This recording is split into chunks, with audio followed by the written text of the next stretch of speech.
Psychologists spend the bulk of their time studying the ways that people think, act, and feel. But how often are psychologists studying the way that they think, act, and feel? They being psychologists and therapists. Today, we're going to be looking into the psychology of the psychologist. This is going to be an ethnographic exploration into the traits, behaviors, and attitudes comprising effective psychologists. First, we must discuss what ethnographic research entails and what an ethnography is. So an ethnography is a kind of study that's conducted in the social sciences, in which a researcher gathers data about the customs, behaviors, attitudes, and social relationships concerning a certain group of people or a particular culture. In this case, those who are in the field of psychology, either as researchers, therapists, students, etc. This data will usually involve observations on the part of the researcher of members of the culture or group. Today, we're going to be looking into the customs, behaviors, attitudes, and social relationships of people involved in the field of academic psychology. I specify academic psychology because there is a subfield of psychology that is often perpetuated on social media by lay people that discusses pop psychology, ideas or beliefs that people believe pertain to psychology, which are not actually in line with the academic literature and research on these topics. For example, if you go on TikTok, you might see people talking about how every person in their life is a narcissist, when in reality, most people who are discussing narcissism online really have no idea what narcissism is in the context of the psychological literature, or even what comprises narcissistic personality disorder. So again, I specify academic psychology because academic psychologists and those involved in that community concern themselves with psychology in the context of research. How are we able to legitimize psychology as a scientific field? First, let's talk a bit about what psychology is. So I already explained that psychology should be scientific. Specifically, psychology is defined as the scientific study of the human mind and its functions, especially those affecting behavior in a given context. This is why we have so many different fields within the broader field of psychology. There's social psychology, which concerns itself with the way that people act, think, and feel within the social context. We have criminal psychology or forensic psychology, which concerns itself with the way people think, act, and feel when they're committing criminal acts or behaviors.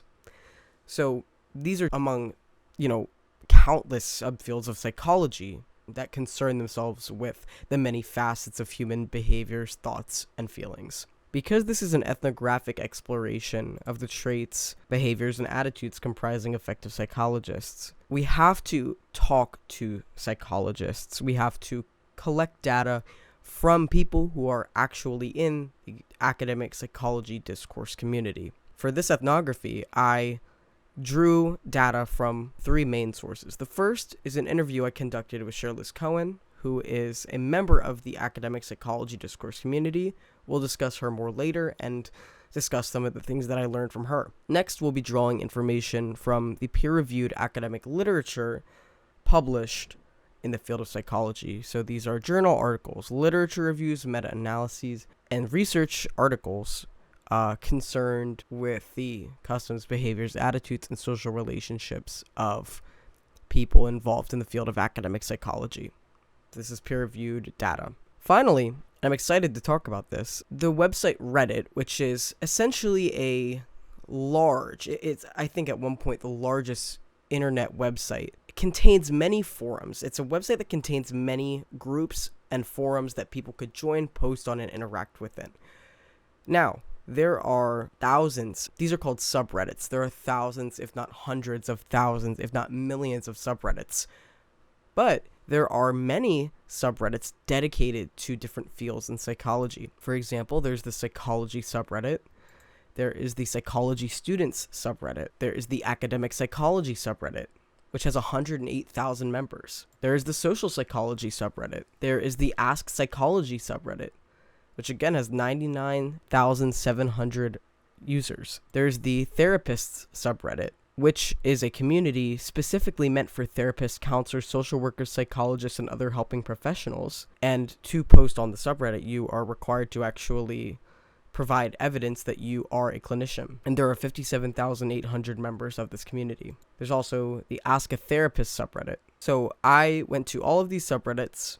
I reviewed hundreds of posts on them and found a lot of really interesting posts from people who are actively involved in the online communities pertaining to academic psychology discourse and the academic psychology discourse community, discussing the customs, behaviors, attitudes, and social relationships of academic psychology people. And we're going to go over all of this today. I want to begin by talking about my interview with Shirley Cohen, because my interview with her is what sparked my interest in looking into the psychology of psychologists. So Shirley is a friend of mine who completed her undergraduate studies in psychology at Wagner College in Staten Island, New York. She, for the past few years, has been working as a counselor at the Crisis Text Line, which is an online mental health support line for those in mental health crisis. She spent time working at a local LGBTQ plus Pride Center, which sought to provide resources to LGBTQ people in need. She's also right now working with 2 to 3 clients regularly at a Friendly Face, an autism treatment center for children. In addition to all of this, she's currently applying to PsyD programs. For reference, in this ethnography, I may refer to PsyD and PhD. A PsyD is a doctoral degree, Doctor of Psychology, which is concerned more with the counseling side of psychology and psychological research. It is less research intensive than a PhD or Doctor of Philosophy, which you could complete a dissertation related to anything in psychology, and that is your more typical PhD doctoral program. Shirley is on her way to becoming a therapist specifically for the LGBTQ plus population. She's really interested in working with transgender people. I found that I gained a lot of insight from my discussion with her. One theme that really echoed in my interview with Shirley is this idea that there's not a one-fits-all model of what an effective psychologist or therapist or psychological researcher is. Because there are so many subcategories in psychology. You have counseling. You have clinical, you have social, you have experimental. We need different people in all of those different parts of the field. Now, despite this, and I asked Shirley this question, these careers are all distinct, but there are some things that they have in common.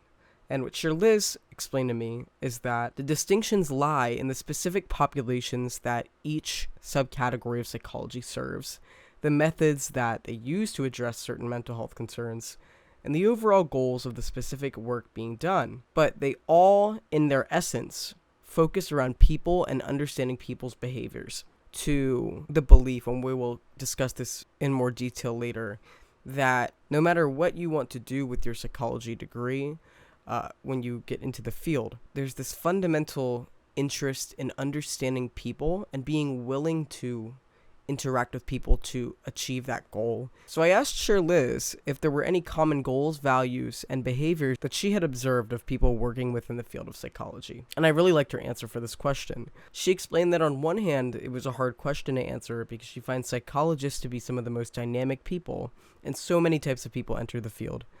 But generally, she found that people in the field truly care about understanding people and tend to be committed to furthering knowledge in this realm. She also believes that people in the field tend to be very open and have a genuine desire to explore new ideas and perspectives. I also asked her, why are some new psychologists or therapists successful in the field and others are not? She answered that she thinks it depends on the person, but there are many factors that contribute to success in the field. She believes that people have to have a solid grasp of theory, and for future therapists, an understanding of the methodologies of common therapy modalities. So what does this mean? Within psychology, there are a lot of theories which drive the research and our understanding of behaviors and just humans in general. For example, psychodynamic theories postulate that a lot of our behaviors and thoughts and feelings are driven by unconscious forces in our mental processes. There's some unconscious element to our thoughts, which influence our behaviors, and insight and introspection are important to uncovering those unconscious processes. There is cognitive behavioral theories and therapies which hold that people can change maladaptive behaviors by restructuring the way that they think, by changing their cognitive processes. And so this goes along with the methodologies of common therapy modalities. Therapists need to understand how to facilitate many different kinds of therapy: psychodynamic therapy, CBT, cognitive behavioral, DBT, dialectical behavioral therapy. There's EMDR, eye movement desensitization reprocessing, which is primarily for people suffering from trauma. So we'll go more into this later, but Cher also explained that she thinks people entering the field really need to have the ability to effectively communicate and be committed to always learning along the way, and of course, passion is extremely important. Finally, the last question I asked her is what advice was most helpful to her when she was entering the field. And I really thought her answer for this one was insightful. The most helpful advice that she received when first entering the field was to be open to learning and to always embrace uncertainty. She explained that the field is constantly evolving, that we're learning new things every day, and that staying up to date on research is more important than ever. She explained that it's important to be receptive to feedback not just from your colleagues, but from your clients as well. Everyone has room to grow and the potential to be better versions of themselves. It was this last piece of my interview that really got me thinking about how psychologists, as scientists, differ from other types of scientists. Those who study biology, chemistry, environmental science, things in the tangible physical realm. The more I thought about this, I thought more about the ways that effective psychologists have to find a balance between committing to thinking in rational, logical, empirical, objective, scientific ways, right? So we are scientists. Psychology is a science. We want to look at things from an objective point of view and employ the scientific method to underlie our theories. But at the same time, we're studying something that, in its essence, is so much more subjective than biology, so much more subjective than physics. Human emotions and human behaviors and human thoughts, which oftentimes are incredibly subjective and incredibly personal for people. So how do we find a balance between acting as scientists and acting empirically while also being hyper vigilant about remaining attuned to the emotions of not only ourselves but others? This notion is what really made me want to dive into what personality structures and abilities and traits and customs and behaviors and attitudes and social skills are commonplace among people who get into this field, people who succeed in this field, and people who are passionate in this field. Because I think passion and success and drive kind of go hand in hand. Those who are successful at something tend to stick with it. If I am really, really good at something, it motivates me to continue. This is when I turned to the research, the literature, and online forums. Essentially, Reddit's psychology subreddits are their own versions of forums for people within the academic psychology discourse community to engage in. So this question comes from a post on the psychology subreddit. How can I know if a psychiatrist / psychologist / psych whatever is good? I thought that this reply was comprehensive and interesting. They said, discerning the quality of a therapist, regardless of their credentials, which should constitute a bare minimum standard, is a difficult thing to do. Because different people need different things and not every practitioner can provide for every patient. The best strategy is to probably have a few sessions with a few different therapists and pick the one you find the most helpful. That being said, there are a few things I would look for. So before I go on, this really echoes the idea that people who are in this field, the academic psychology field, there's a vast array of personalities. We need people with many different types of personalities, people who are interested in different facets of it. But this person, like me and Liz, were able to identify a few traits that seem to come up regardless of which part of the field you are in. Client-centered empathetic reflection. This is basically the practice of listening intently to what a person says and then responding by rephrasing it in a non-judgmental, more succinct way. This helps patients clarify their own thoughts and make sense of internal experiences they may not be able to understand or pin down. It's a very basic technique, but a hard one to master. During this lecture, I want you to look out for words like client-centered and empathetic. We'll talk more on these concepts later, but these are things that come up often. But it seems to be the case that it's important for people within the academic psychology discourse community to have the ability to not only listen to people and listen to how they report their feelings and experiences and thoughts. Especially for therapists, being able to accurately understand what they're saying, or even more difficultly, be able to kind of put together the bits and pieces of what they're telling you to more accurately word something they're having difficulty conveying. You don't want to overstep and try to tell somebody else what their experience is. You want to take the pieces they give you and create a vivid or more put together picture if they have difficulty doing that themselves. Next, you should be the one doing most of the talking. If a therapist is taking up more time talking during the session, that's a huge red flag. The exception is if they're explaining something very general or sharing their expertise on a topic, but even this probably shouldn't result in them taking up most of the session. Again, this echoes the idea that effective and successful people in the field of psychology are good listeners. I think this is a really good one. Being interested in others enough so that you care to listen to what they're saying. They ask good questions. Good questions in this case means questions that make you think about yourself or a situation in your life in a way that you haven't. This is not the same as instilling doubt. Good questions should lead patients to new insights, which ideally will lead to better decisions and or more adaptive behavior in your everyday life. These can sometimes take a while to play out, but if a therapist can make you think, that's generally a good sign. I think this really highlights how important it is to be able to identify nuance and the broader perspective of something without invalidating somebody or making them feel as though they should doubt their own lived experience. And I think this is a difficult balance for people to find. You want to help somebody understand the broader perspective of their actions and thoughts and feelings, but at the same time, you don't want to make them feel bad about what they have experienced or how they're feeling. Next, they work with you to pursue an agreed upon goal. There are plenty of therapists out there who are very practiced and skilled, but nonetheless keep patients in therapies for years and years because they take too passive a role in the therapy. We all avoid distressing places in our own minds, and that process plays out in the therapy.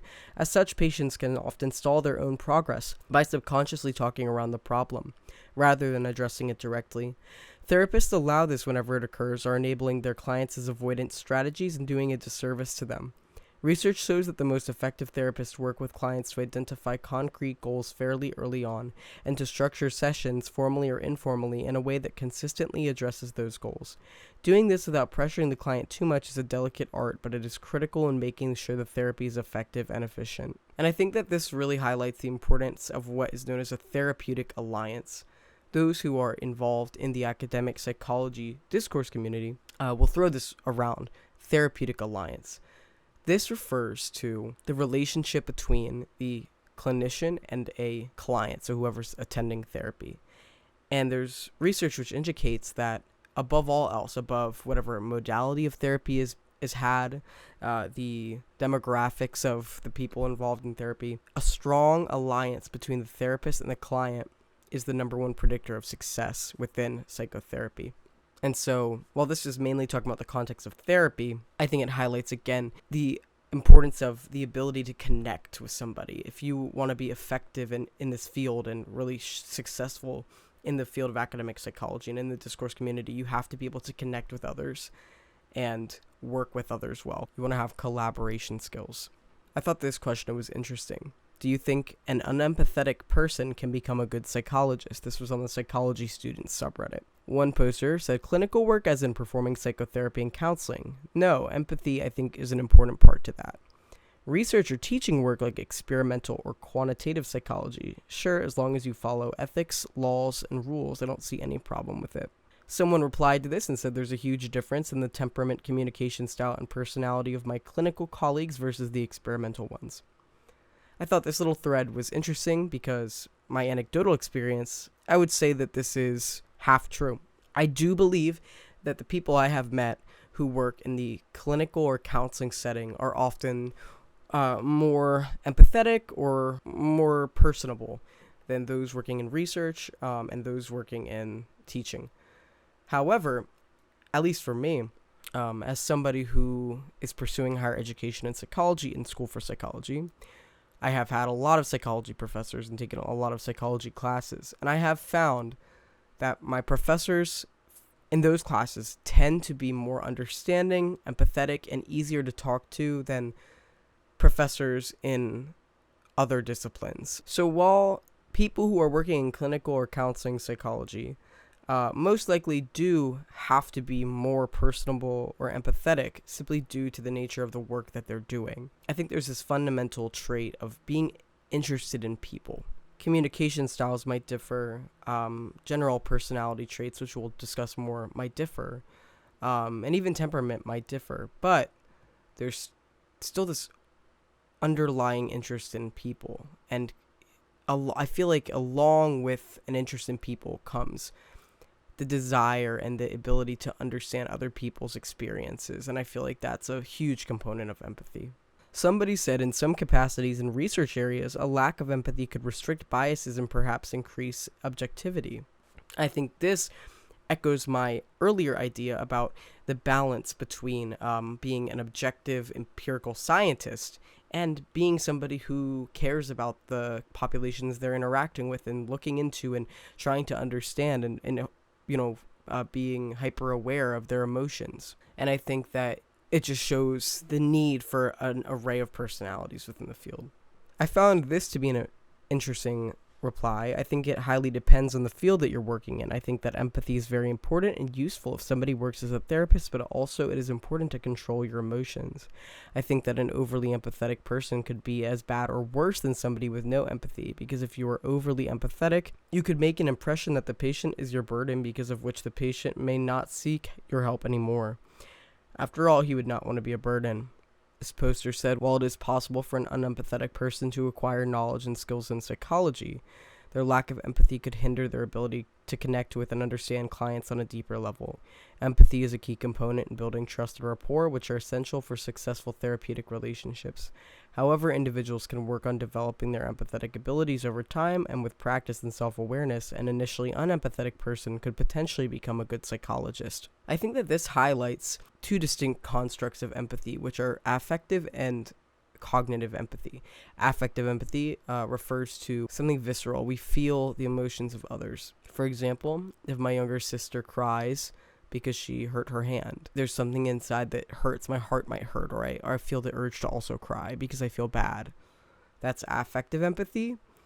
Whereas cognitive empathy is the ability to think through others' emotions. So I look and say, oh my gosh, my sister just hurt herself. I love her, and that probably hurt, and I wouldn't want that to happen to me, so I feel bad for her. And so I think a lot of people who are talking about empathy as a trait integral to success as a psychologist or therapist don't often talk about the difference between those two things. And I think that as long as somebody is good at effectively communicating empathy in the affective or cognitive way, that is what would be more important. So even if somebody doesn't necessarily have this like visceral affective ability for accurate empathy, if they learn to cognitively empathize with others very accurately, they would probably be very successful. Someone said, I find that people who lack empathy are less patient and less curious, and therefore would ask less probing questions and may make more assumptions on less information. Whereas this person said, too much empathy will exhaust you in this profession. What you need is compassion, patience, and open-mindedness. This next post on Psychology Students asked, do you think introverts can become good psychologists? One person replied, I am a master's level licensed therapist working towards applying for my doctorate. I'm an introvert and I'm excelling in my current position. If you find your social battery running low when doing the work, make sure you have time for self-care, relaxation, and other things to recharge. Good luck. I like this reply. I think it also highlights the willingness of even people who are into their professional career to come onto a forum on Reddit and the Psychology Students Reddit specifically to answer questions like this that psychology students have and be interested in helping people who are wanting to get into the field. And I think it, again, even more so highlights people who are in the academic psychology discourse community, people who are in this field, they have an intense interest in people. One replier said, being introverted is not the same as being bad with people. You can be an introvert and still be charismatic, or have good listening skills, or know how to make people feel comfortable. I'm an intense introvert, but I am extremely likable, and I'm told frequently I'm a good counselor, but people drain me. So yeah, introverts can be good therapists, but decide if you mean you're an introvert as in you just need time alone to recharge, or if you really mean you're bad with people. If you're bad with people, no, this is not the career for you. Go into research. I think the only limits we have are the ones we set ourselves. I had two therapists in my life that were both introverts and were wonderful at their careers. They listened so well, never interrupted, and I felt so comfortable around such a calm and quiet energy. It's the perfect space to be vulnerable. I'm a master's level therapist, and I'd say I'm good at my job, not in spite of my introversion, but because of it. I don't feel the need, nor do I have the energy to put on a show for my patients. I speak when I feel like there's something that needs to be said and otherwise remain attentive, which is a skill I developed in my other social relationships. People seem to like that because most of therapy is the patient talking anyway. I am a counseling psych PhD student, and I know a lot of psychologists, therapists, clinical researchers, etc. I would say that anecdotally I see no particular pattern in extroversion levels and quality of psychological services provided. I also think there's value in having a variety of personality traits represented across therapists and psychologists, since clients will vary in what they connect to most strongly. I'm a therapist with a decade of work behind me and am very introverted. A main symptom of that is that I despise small talk and thrive on meaningful conversations. This job is perfect for me. Interestingly, one Redditor actually commented empirically answerable question, get to the Google Scholar. They cited a source from Butcher, Suzuki, and Samuel from 2019, meta-analytic review of personality traits and their associations with mental health treatment outcomes from the Journal of Clinical Psychology Review. The study found that lower levels of neuroticism and higher levels of extroversion, agreeableness, and conscientiousness and openness to experience were associated with more favorable outcomes. Let's define these real quick. People who are members of the academic psychology discourse community already likely know what these terms are. They're all traits of personality. There's a big five model of personality: ocean, openness to experience, conscientiousness, extroversion, agreeableness, and neuroticism. Neuroticism, essentially, someone who's high in neuroticism is going to be kind of show symptomology of mental illness. Somebody who is pervasively anxious, depressed, on edge. Somebody who just suffers overtly from mental illness. You will likely already know what introversion and extroversion are. People who are high in agreeableness are those who are kind, sympathetic, cooperative, warm, and considerate towards others. Conscientiousness is a trait of people who are careful or diligent. If they want to get a task done, they will get it done, and they will get it done well. They take their obligations seriously. They tend to be efficient and very organized. Finally, openness to experience describes people who are intellectually curious, creative, and imaginative. So they are receptive to new ideas and experiences. So people who were extroverted, agreeable, conscientious, and open to experience tended to have more favorable outcomes. More specifically, agreeableness had positive associations with therapeutic alliance. Like I said, that's important in therapy. People in the academic psychology discourse community often talk about the therapeutic alliance. So people who are agreeable tend to be better at establishing a strong therapeutic alliance. So yeah, I really like how a lot of the replies on this thread discuss the importance of a variety of personalities within this academic psychology field, but also this core tenet of even if you're introverted, no matter really what your traits are, as long as they are congruent with the ability to connect with people in whatever way works best for you, that you can accurately and effectively connect with people and have an interest in people. This question, also from the Psychology Student subreddit, was, what are the basic qualities needed to call someone a good clinical psychologist? Somebody said empathy is probably the most important quality.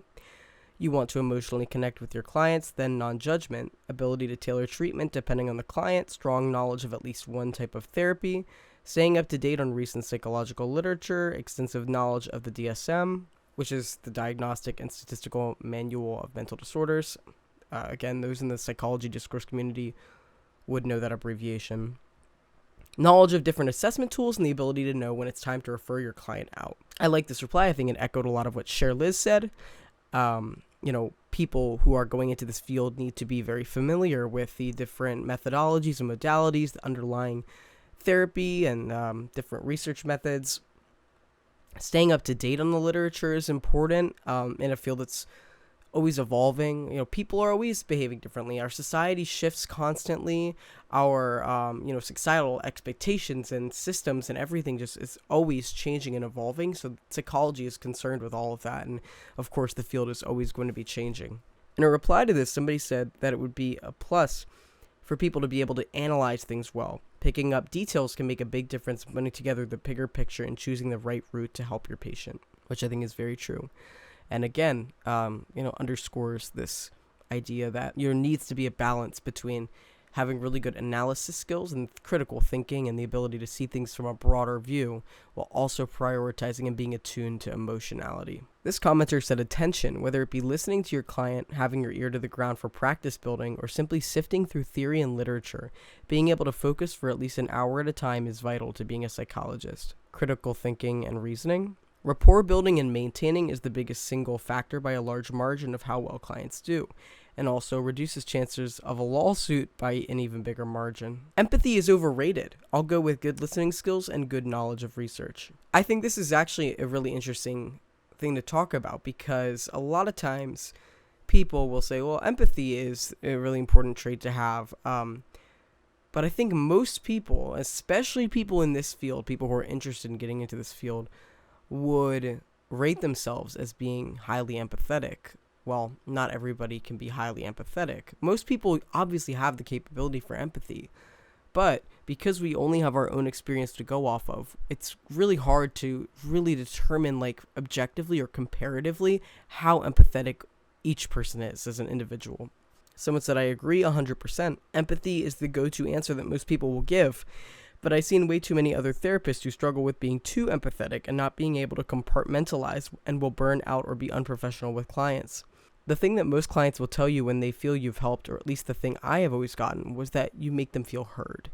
Being a good listener is genuinely the most important thing for counseling. You might not always have the answers, you might not always be able to understand or even fathom what someone is going through or the experience they have had, but you can definitely let them know you are listening. They are being heard and they have a space to talk. That's number one primo there. So I think these are all really interesting answers. The next question comes from the academic psychology subreddit. Somebody asked what research skills and knowledge are essential for practicing clinical psychologists. Someone answered that by learning how to conduct good research, you learn how to evaluate research to ensure you're integrating evidence based on practices into clinical work. This person said disillusionment.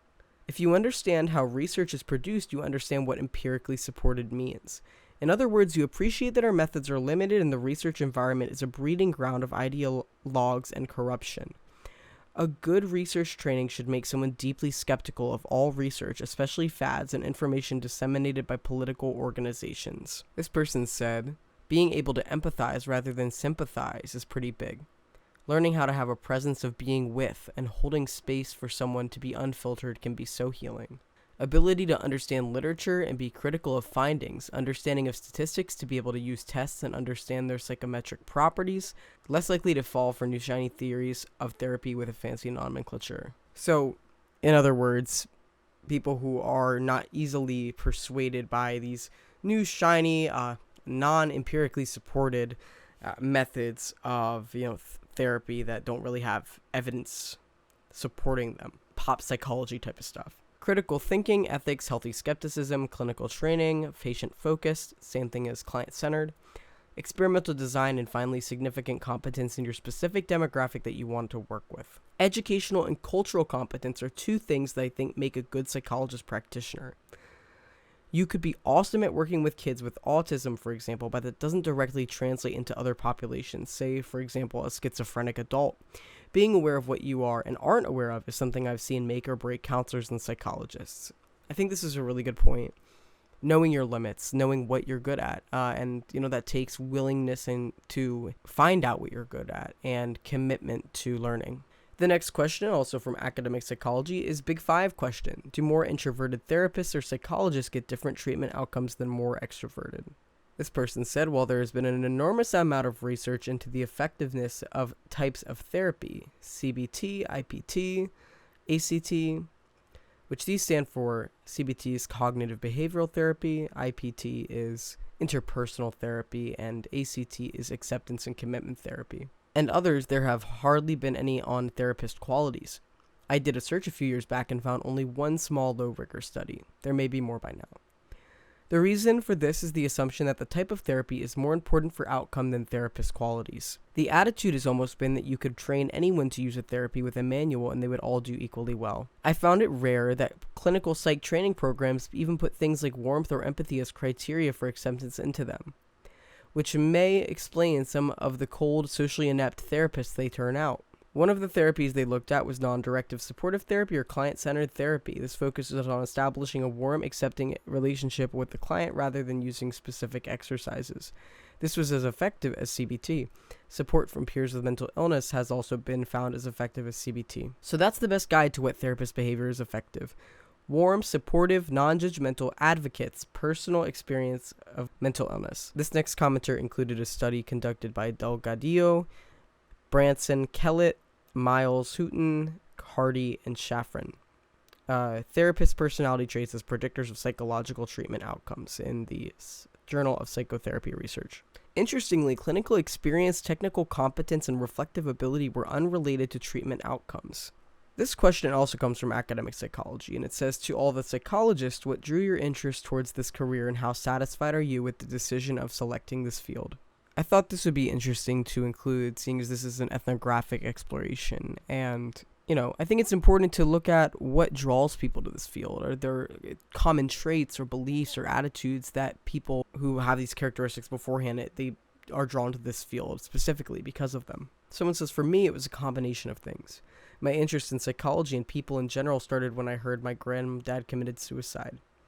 My dad, too, has been depressed ever since I was born, so I grew up wondering why he was sad and easily irritated and mad all the time. I also feel like the healthcare system failed both of them, especially my granddad, so I like to think I am helping to better it. On the other hand, I get a lot of energy from helping people. I also think it's interesting how everyone is different and reacts and deals with things differently. I also love how you can see someone slowly progressing. This person said, like many other folks, it was because they grew up with a family of origin trauma and they were very codependent. Working through my own issues made me even more committed to the career path. I love working with people, helping them figure themselves out and developing strategies to feel and function better. I love learning more about different therapy modalities and emerging research. The career has its drawbacks, high burnout, low salary based on required level of education, but I still wouldn't leave it.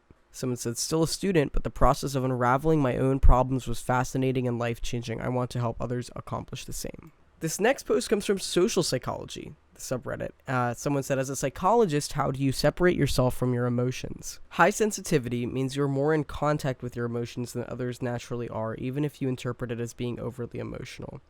I think it's important to understand the difference between actually feeling an emotion and feeling empathy towards someone else. Learn when empathy is worth it and when it's not, and try to work that in subconsciously. And again, I think this refers back to the balance between being emotional and being vulnerable and being willing to work with somebody with their emotionality and understand that, but also know what your limit is and know, how to de-escalate emotionality when it starts to be negative for somebody. And this could be in the realm of research as well. I mean, if you're conducting research that could potentially harm psychologically participants, there's a lot of rules in the ethics of psychology research about deception and whether you're allowed to conduct research that could potentially make someone upset, even just like depressed afterwards or anxious.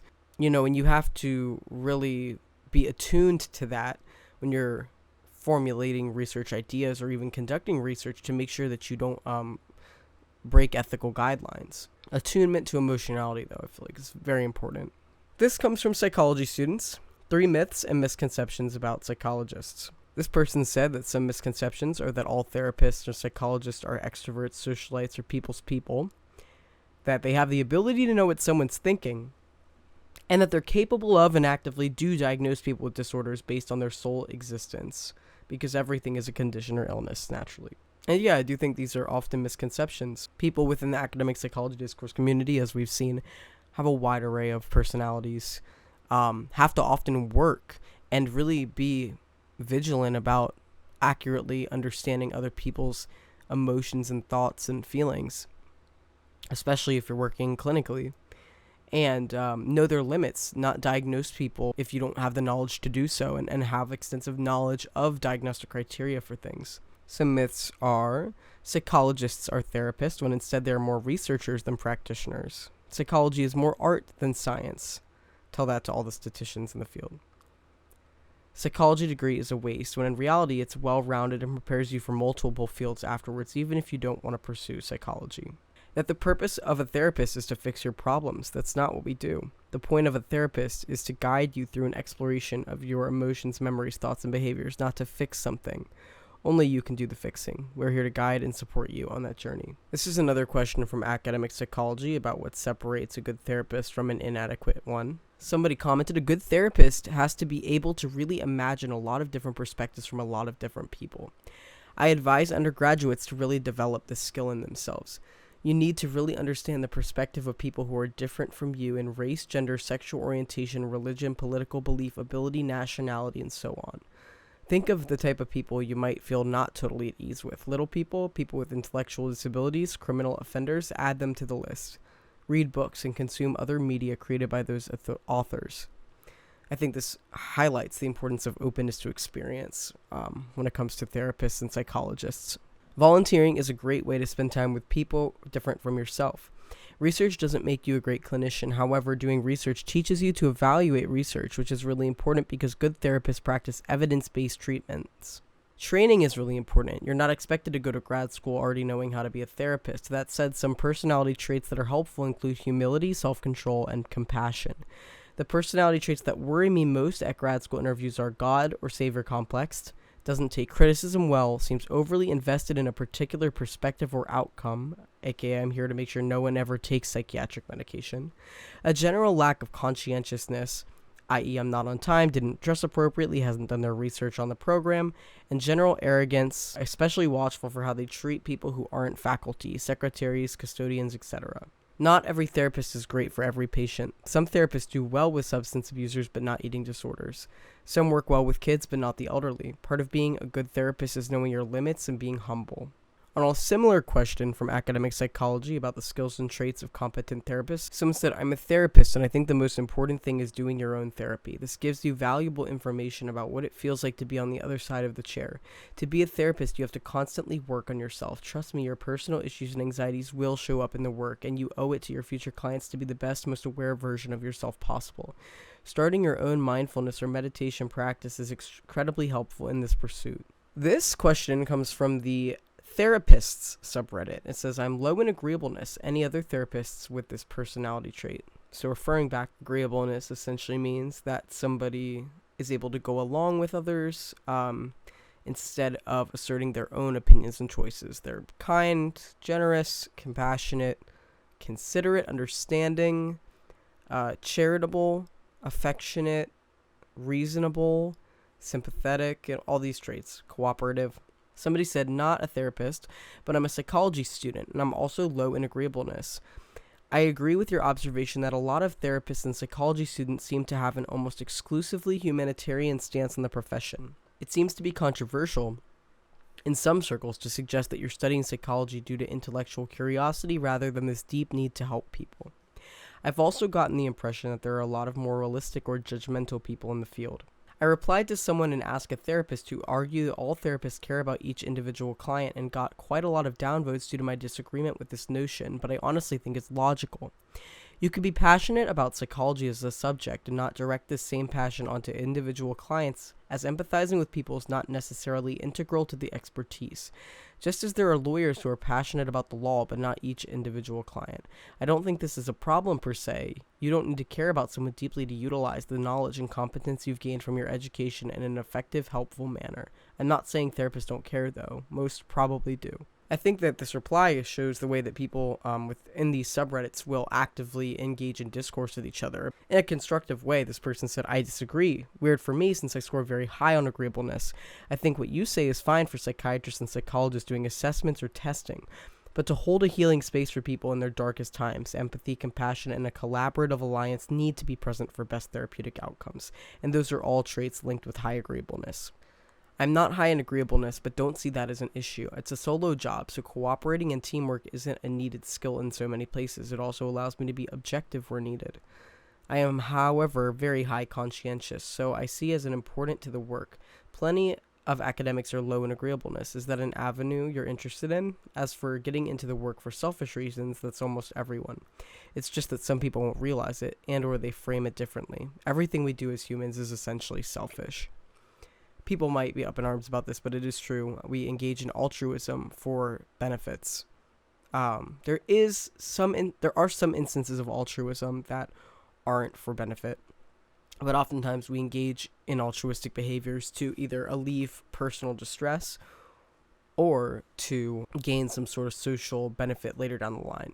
Someone said on the Ask a Therapist subreddit, do you think a lot of therapists shouldn't be in this therapy profession? Somebody said, keep in mind that people can be a-holes in private but great at their job of being a therapist, just like there are people who are extremely kind in private but don't make good therapists. This person said, I'm a counselor. In grad school, there were very chill people and very strange people, and it turned out that people from both groups could be terrible counselors and great counselors. We all spent a lot of time doing role plays with each other and observing each other counseling actual clients. It definitely showed me that many of the counseling skills can be taught and aren't dependent on the way a person is outside of the room. These are just some of the questions that have been asked on psychology subreddits related to personality, traits, attitudes of those who go into this field in the academic psychology discourse community. But I wanted to just look at a couple more articles. This article, The Professional and Personal Characteristics of Effective Psychotherapists, a systematic review from the Journal of Psychotherapy Research, states that psychotherapists are known to differ in their effectiveness. This review looked at studies published since 2000, which characteristics were common among psychotherapists, specifically effective ones. They found that therapists' own evaluations of their skills, difficulties, and coping strategies do not appear to be obvious or consistent predictors of outcome. This is interesting because I think it shows the way that it's hard for any human to be objective about our own behaviors and thoughts and all of that. That's why it's important in this field to have supervisors and to engage in discourse and have communities like the ones on Reddit, because you're able to connect with other people in the field and, understand what you're doing right and what you might be doing wrong. Despite this, experienced therapists' confidence in their skills may facilitate change, especially in short-term psychotherapies. In long-term therapy, certain types of self-reported skills, such as confidence using one's own emotional reactions to patients, have actually predicted worse outcomes, especially when treating more disturbed clients. Therapists' professional self-doubt has been found to be beneficial, and effective therapists reported having made more mistakes than less effective ones. I think this goes along with the humanistic principles within psychology. So these are, ideas related to the therapeutic alliance, related to person-centered therapy and person-centered theory, which holds that it's important to view your clients and people who are seeking mental health help as complex, multifaceted, and idiosyncratic. We are all complex. We are all not entirely good or not entirely bad. And so even if you don't like somebody, if you're a therapist or you're working with somebody in the clinical setting, that doesn't mean that you shouldn't treat them with respect and find something about them that's good. Like, there's something good in every person. And we should always be, pushing for people to be their best selves. People who are within the academic psychology discourse community would call this self-actualization, which is the individual's ability to be the version of themselves that they really want to be, the most highly viewed version of themselves. Like, this is who I strive to be every day. And so if you're a psychologist, a therapist, even a researcher, and you're not focused on these principles, which are related to empathy and related to understanding and related to seeing the beauty in all people, your work may not be as good or effective or nuanced. When it says that effective therapists reported having made more mistakes than less effective ones, I think it highlights the importance of the client also viewing the therapist as a complex person who makes mistakes. There's a reason we oftentimes in the field aren't calling the people that are coming for mental health support patients. It's more clients, because you're not a doctor. You're not trying to fix anybody. Just guide people along the way. And so reporting mistakes and admitting to being human essentially could probably help establish a therapeutic alliance. An aggregate of qualities such as empathy, warmth, and positive regard, clear and positive communication, and capacity to manage criticism have predicted better outcomes of experienced therapists. So it seems having experience is a predictor of success, and among experienced clinicians, empathy, warmth, and positive regard, So empathy, warmth kind of go hand in hand. If you feel like somebody's empathizing with you and understands you, they feel warm. And positive regard is on the therapist's end.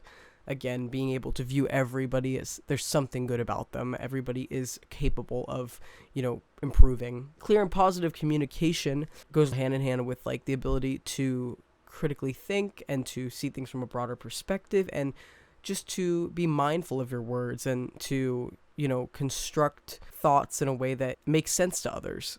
And that also goes with like being attuned to your own emotionality. If you really are attuned to yourself and how your feelings are, it'd be easier to convey those accurately to others. And again, capacity to manage criticism. We're all human. Showing your humanness is a way to connect with people. The reviewed studies also suggest that an interpersonally challenging situation may be what is needed to bring out therapists' facilitative qualities. Only in such situations are capacities such as self-control, emotional containment, and empathy perhaps properly tested, and the various resources differentiating the more from the less effective therapists emerge. Therapists' professional self-doubt, which is interpreted as modesty or humility, interacted with a nurturing attitude towards themselves to produce the best outcomes. Securely attached therapists were more effective with more disturbed patients. Securely attached in the literature, again, it's a common term among people in the academic psychology community, therapists and researchers alike. Attachment theory essentially holds that in our early childhood, we're talking 2-3 years old, and then throughout life, your relationship with your primary caregiver, typically your mother, will actually set the scene for how you view and interact in relationships, especially intimate ones. So whether that's romantic, sexual, and sometimes very close friendships, how you will engage in those relationships throughout your life. Securely attached are people who felt they could depend on their primary caregiver. Those people tend to be more effective with more disturbed patients, which is interesting because more disturbed patients tend to probably be insecurely attached, so negative relational experiences early in life with their primary caregiver. And oftentimes you might think somebody having the same experience also having difficulties with attachment or, mental illness cause a lot of mental illnesses stems from attachment issues. You would think that might be helpful, but at the same time, if you have not worked through your own issues, you may not be an effective therapist, which goes back to like a lot of what people were saying on these subreddits about the way people will go into therapy for the wrong reasons. They'll go into this field because they think that they can understand themselves, or that they don't need to go to therapy if they're a therapist. But really, one of the most beneficial things somebody interested in this field can do is to go to therapy themselves. Some studies provide support for the benefits of therapists' personal qualities as mindfulness, emotional intelligence, and reflective functioning. I think this makes a lot of sense. Several studies likewise suggest that therapists' psychological resources help compensate for their psychological vulnerabilities. For example, when therapists with higher neuroticism as well as emotional intelligence were more effective than those higher neuroticism but lower in emotional intelligence. It's plausible that those therapists were able to use their heightened sensitivity towards negative affect embedded in trait neuroticism as a mentalizing or empathizing capacity in service of the patient. So this is interesting, right? It kind of goes back to what we were saying before with disturbed patients and experiencing more effective therapy with securely attached therapists. Secure attachment being correlated with low neuroticism. So the therapist with high neuroticism but high emotional intelligence was more effective than the therapist with high neuroticism but lower emotional intelligence, which means that if you have high emotional intelligence, this capability for that, even if you're also high in neuroticism, you're experiencing these, mental health adversities that could be on par with your disturbed patient, those therapists could then actually use their trait neuroticism to mentalize or empathize with the patient who's kind of going through that same thing in a constructive way because of their emotional intelligence. More effective therapists are characterized by interpersonal capacities that are professionally cultivated but likely rooted in their personal lives and attachment history, such as empathy, verbal and nonverbal communication skills, and capacity to form and repair alliances, especially with interpersonally challenging clients. This again echoes a lot of what we're already saying. Interpersonal capacities are important. Can we connect with others? Are we interested in people? Can we empathize with people either affectively or cognitively? Are we able to clear and concisely communicate with others? And then are we able to maintain a strong alliance with other people? So in therapy, the strong therapeutic alliance, and then in research even with collaboration with other psychologists, with the people that you want to do research on, and caring about the populations that you are researching. Even when the people that you are conducting therapy with, or you are interacting with on your team, or that you are studying, even if you don't like or understand those people and they're challenging interpersonally, you can still see the good in them and have an alliance because you view them as multifaceted, and see the benefit of just them existing and interacting with them. However, several recent studies point to the importance of the therapist's basic relational skills and a warm interpersonal style. As these skills can already be observed in trainees and even non-therapists, they may represent the natural talent that clinicians bring in varying measure to their professional work. So this last point kind of ends with the idea that there is some sort of natural talent. And I think that this again underscores this overarching idea that to be in this academic psychology field, this discourse community, you have to be interested in people. I think that that is the key component. So I guess to wrap this up, we have to talk about the future of this kind of like research, ethnographic exploration into the world of academic psychology, the discourse community, psychologists, researchers, and even teachers alike. How can we be successful? How can we most efficiently and effectively further the field? Well, first of all, continuing to, post on these forums and continuing to interact and share ideas and perspectives is incredibly important, in tandem with continuing to publish data and research and literature reviews and meta-analyses and all of that. Some of these documents and genres that we've talked about, I think they're extremely important, and peer review obviously is extremely important and helps to establish like some objectivity over here in the journals, and then more subjectivity in the forums and in the other mediums of discourse in the community. And I really think that like having these different types of documents and genres and mediums exemplifies the values of the academic psychology discourse community. We want to have a balance between scientific data, research, empirical evidence, things of that nature, but also like anecdotes and personal experience and how people were feeling and how clients were feeling and what worked here and what didn't work here. Like even if the literature, the theory says this really works so well, but then with your client it's not working at all. Why would you continue to, do something just because there's some evidence to support that it works, but for you it's not working?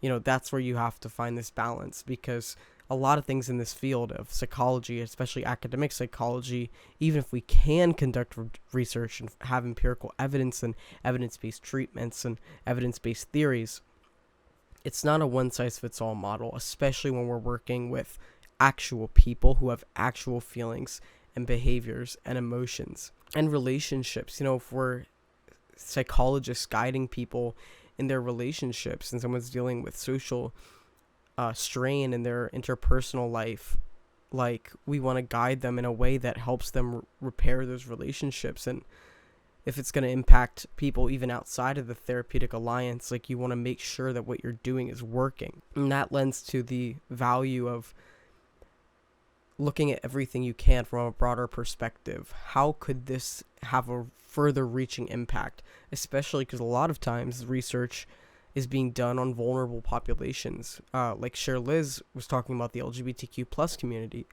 We have racial minorities. We have people who are disabled, people who come from extremely socioeconomically distressed backgrounds. So when we're working with people who have these experiences in life that have been not so great, and they're sensitive, and they're coming to you either as a researcher to, help them and look into like something that's going on in their life in a way that they at least hope will be helpful to society, or as a therapist, they're coming to you directly for individual help with whatever they're going through. We want to make sure that we're being objective and scientific, but also really thinking about the feelings and emotions of the people that we're working with. Because again, this isn't like biology, chemistry, physics, where we're looking at the natural world and things going on that don't have feelings. They're not thoughtful or conscious in the same way. So there's a certain mindfulness, there's a certain delicateness that therapists and psychologists really need to employ. And I think it's what makes the field of academic psychology so special and so important and so compelling. I hope that anybody who's listened to this all the way through has thoroughly enjoyed, hopefully got something out of this. For anybody who is interested in entering the academic psychology discourse community, either academically or professionally, I hope this provided some insight about what traits may be beneficial to being in this field and what traits may be useful to work on within yourself, and really how to be mindful when doing this type of work. And once again, it's important to keep up to date with research, and hopefully in time we will know even more about the psychology of psychologists. Thank you.